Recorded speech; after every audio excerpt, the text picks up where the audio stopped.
Welcome to the deep dive. Today, we're taking a closer look at April 18th, 2025. Yeah, we've got some astrological insights and a tarot reading from Tarot by High C lined up. Exactly. And also this really interesting story, The Ember and the Mountain, that kind of weaves things together. So Mm-hmm. our goal really is to, sift through all that and pull out the key guidance, how to handle the day's vibe, find your drive. Yeah, and it's interesting how both the stars and the cards seem to be pointing towards like inner strength, how you actually show it. Holy. Okay, let's jump right in.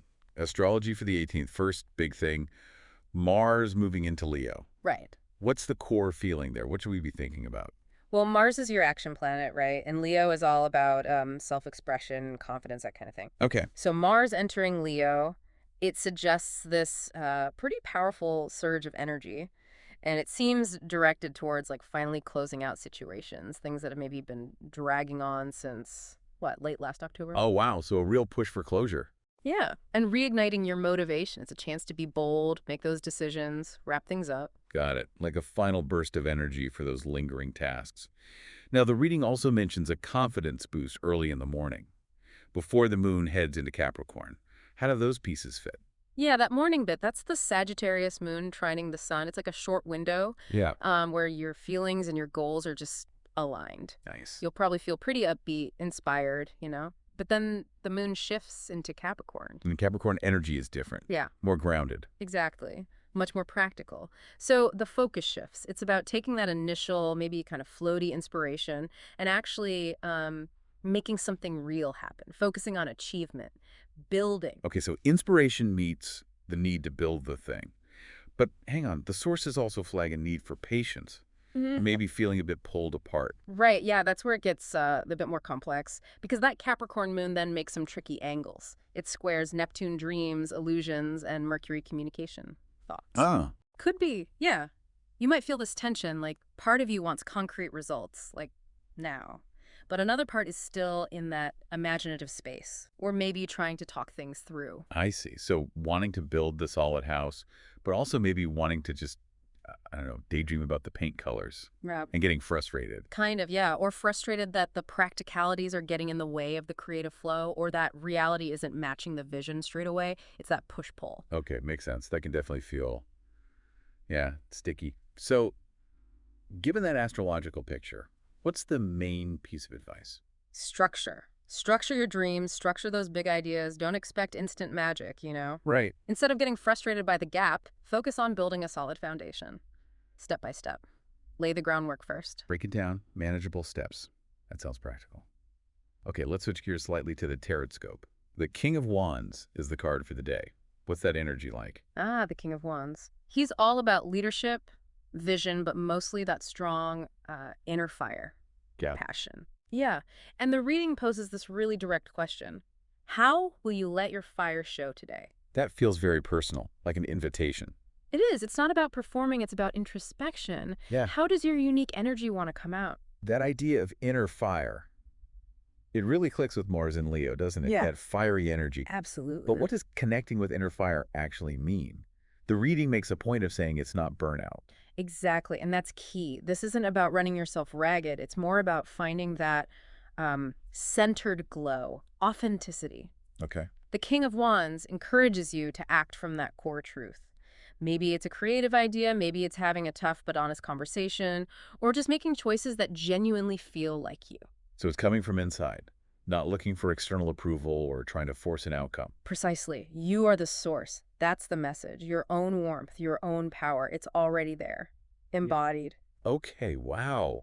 That's powerful. And this seems like the perfect place to bring in the story, the Ember in the Mountain. Yes, it illustrates this so well. Tell us a bit about Kale and Aelin. Okay, so Kale is this figure, the creator, and Elin comes to him from her village where, well, the passion's gone out, joy, creativity, it's all faded, like an inner coldness has set in. And she's looking for literal fire. She thinks she is, yeah. But Kale offers something deeper. He guides her to realize the fire isn't something he gives her, it's already inside her. Ah, and he has this ember, right? It's described as more than just fire. Yes, it's alive, radiant. And Kale's wisdom is crucial. Creation isn't just about doing things, it's about being. Being. How does that help, Aelin? Well, just by sitting with the ember, being present with it, she starts to remember memories of her own passions, her own creative sparks. They start to resurface. So the warmth isn't from the ember itself, but from her own stuff coming back online. Exactly. The ember acts like a catalyst, maybe. It helps thaw that inner cold by reminding her of the fire she already possesses. It wasn't lost, just dormant. And then the fire sort of enters her. Hmm. But it's an internal shift. Yes, it's symbolic of her reclaiming that inner vitality. And Kale's final line is just perfect. What's that? He says, "True creators don't just light fires, they are fire." Wow. Okay. That lands. How does that connect everything for today? The astrology, the King of Wands. It ties it all together, doesn't it? Yeah. Kale's message is the King of Wands energy. You are the fire. Your power, your creativity, it's inherent, just like Elon discovered. Right. So even with those astrological challenges we talked about, the moon scores, the potential frustration, the field to navigate that comes from within. That Mars in Leo drive is powered by this inner King of Wands fire. Okay, so let's try and synthesize this for everyone listening. We've got the astrology saying, ground your big ideas, be patient with the process, manage that possible friction between dreams and doing. Then the tarot, the King of Wands, says, connect with your authentic inner fire, act from that place. Yeah.